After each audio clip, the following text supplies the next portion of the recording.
Eh bien salut à tous, alors aujourd'hui on se retrouve dans une nouvelle vidéo fiche d'élevage. Donc je suis en même temps en live sur... on ne me voit pas. En live sur Instagram, donc voilà, n'hésitez pas à aller me suivre d'ailleurs.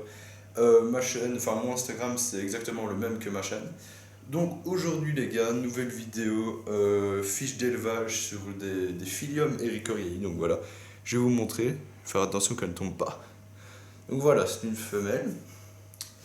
Donc, on va tout de suite commencer. Donc, je préviens déjà à l'avance, comme j'ai dit il y a 3 secondes sur Instagram, il n'y aura pas trop de montage puisque je fais un autre montage sur mon autre chaîne en parallèle. Donc, oula, elle part. Arrête. Bon, alors ici dans ce bac, il y a des Philium ericoriae letiranti, donc évitez de les mélanger parce que là, moi, elles sont pas adultes donc ça passe. Mais une fois adultes, vous pouvez avoir des hybrides. Donc, niveau hygrométrie.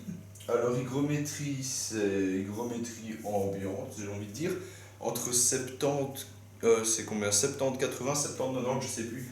De toute façon, 90, c'est impossible à avoir, à part si vous avez des pulvérisateurs. Mais ça sert à rien. Donc voilà, personne n'en mettra pour des phases. Donc, voilà, cette espèce mange de la ronce, comme, j'ai envie de dire 80% d'espèces 80% des espèces, je vais y arriver, de phasmes, donc voilà, c'est une espèce assez simple d'élevage. J'ai eu sur les 4 spécimens 0 perte, sur les Letiranti, je suis en même temps sur les Letiranti, ça n'a rien à voir.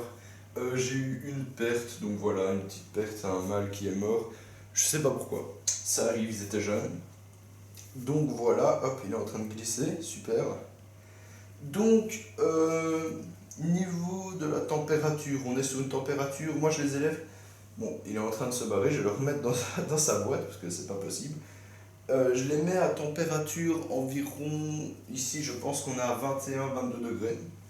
Donc voilà, vous pouvez monter jusqu'à 23, 23 c'est le top pour le développement. Donc oui, donc c'est assez facile d'avoir 23 s'il fait assez chaud chez vous. Donc chez moi, comme il fait pas assez chaud, je les élève comme je l'ai dit à 21 degrés, donc ça passe. Et hop, je vais les remettre au passage dans la petite boîte parce qu'il m'énerve. Tac, voilà, il sera là. Donc oui, 23 c'est le top, comme je disais. Qu'est-ce que je peux rajouter d'autre? Au niveau des œufs, donc des pulvérisations, vous pouvez pulvériser, donc pour l'hygrométrie, on revient plus ou moins, on change d'un sujet à l'autre. Vous pouvez pulvériser une fois par jour, il me semble. Moi, je pulvérise 2 fois, une fois le matin, une fois le soir. Donc voilà, comme ça, ils sont tranquilles. Comme tous mes phases, sauf ici, je sais pas, vous voyez en dessous, là, les Acryoptera manga d'ailleurs, qui sont sub là. Donc voilà, j'étais hyper content quand ils ont mué. J'ai mis la photo sur Instagram, donc n'hésitez pas à aller me suivre. Enfin, soit. Pour les œufs, l'incubation, tout simplement. Les œufs tombent au sol, contrairement à certains philiums, il me semble qu'ils s'accrochent, les œufs s'accrochent aux feuilles, je pense. Donc, ils ressemblent à des œufs de philium classiques. Donc, allez voir sur internet, vous tapez œufs de philium et ils se ressemblent tous en fait. Ils se ressemblent carrément tous. Donc, ici,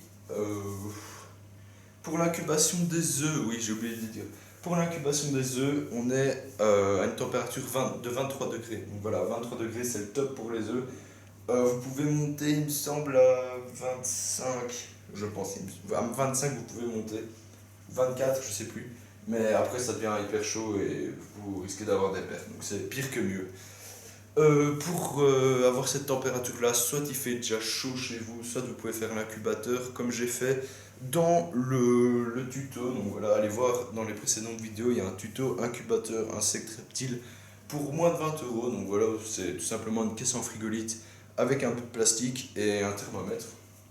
Donc voilà, les petits ils naissent tout noirs comme tous les autres philiums.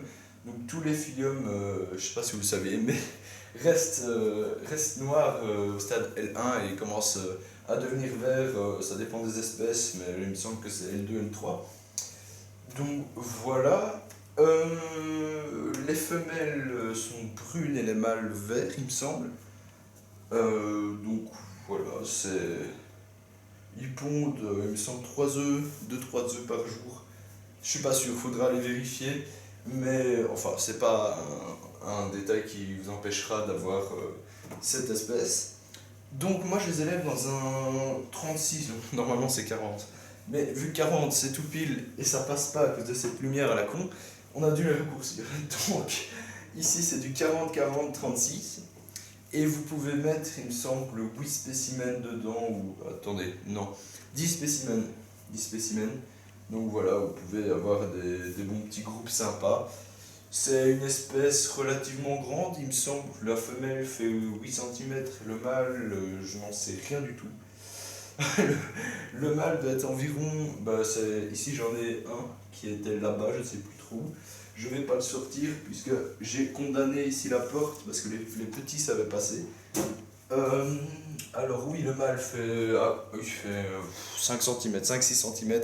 Donc voilà, on est assez proche de la femelle, il a la même forme, sauf qu'il est plus petit tout simplement. Donc voilà, je crois que j'ai dit plus ou moins tout sur cette espèce. N'hésitez pas à vous lancer dans cette espèce, elle est vraiment cool. Ils sont magnifiques. Donc voilà, j'espère que cette vidéo vous aura plu. N'hésitez pas à vous abonner, à liker et à me suivre sur Instagram, ce serait cool. Et moi je vous dis à plus pour une prochaine vidéo. Allez, ciao.